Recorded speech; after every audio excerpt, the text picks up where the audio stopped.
রাত তখন প্রায় 11টা। বাইরে টুপটাপ বৃষ্টি পড়ছে। বারান্দার রেলিং ধরে দাঁড়িয়ে আছে রুদ্র।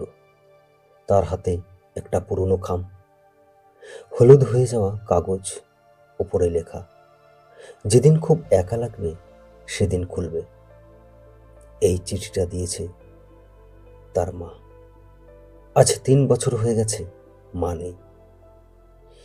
রুদ্র এখন শহরে বড় চাকরি করে। ফেসবুকে তার হাসি মুখের ছবি থাকে, সাফল্যর পোস্ট, অভিনন্দনের কমেন্ট। কিন্তু কেউ জানে না প্রতিদিন রাতে একটা মানুষ চুপচাপ ভেঙে পড়ে। আজ অফিসে তাকে অপমান করা হয়েছে। সবার সামনে বস বলেছে, তোমার মতো লোক দিয়ে কিচ্ছু হবে না। কথাটা শুনে রুদ্র চুপ ছিল, কিন্তু ভেতরে ভেতরে সে আবার ছোট হয়ে গিয়েছিল, ঠিক সেই ছোটবেলার দিনের মতো। পরীক্ষায় কম নম্বর পেয়ে কাঁদছিল। মা তখন মাথায় হাত রেখে বলছিল, সবাই তোকে ছোট করতে পারে, কিন্তু কিন্তু তুই নিজেকে ছোট করিস না। আজ সেই কথাটাই বারবার কানে বাজছে। রুদ্র অবশেষে খামটা খুলল। হাত কাঁপছে। চিঠিতে লেখা, বাবা, আমি জানি তোর জীবনে এমন দিন আসবে যেদিন তুই নিজেকে খুব একা মনে করবি।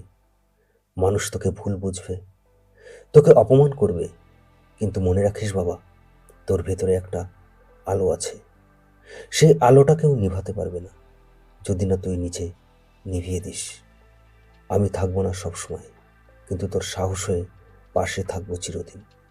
যেদিন তুই হেরে যেতে চাইবি, সেদিন সেদিন একবার মনে করিস তোর মা তোকে বিশ্বাস করত।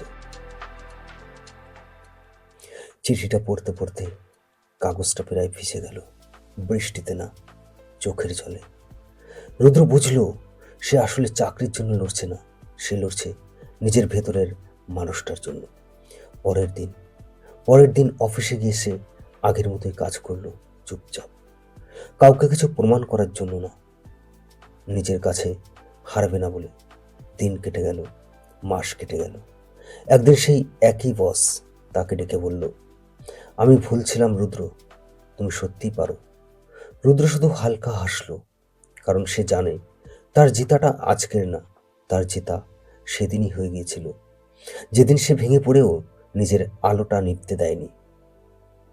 শুনছেন তো, আপনার জীবনেও হয়তো এমন দিন এসেছে যেদিন সবাই বলেছে তুমি পারবে না, কিন্তু মনে রাখবেন, মানুষের কথায় জীবন থেমে থাকে না।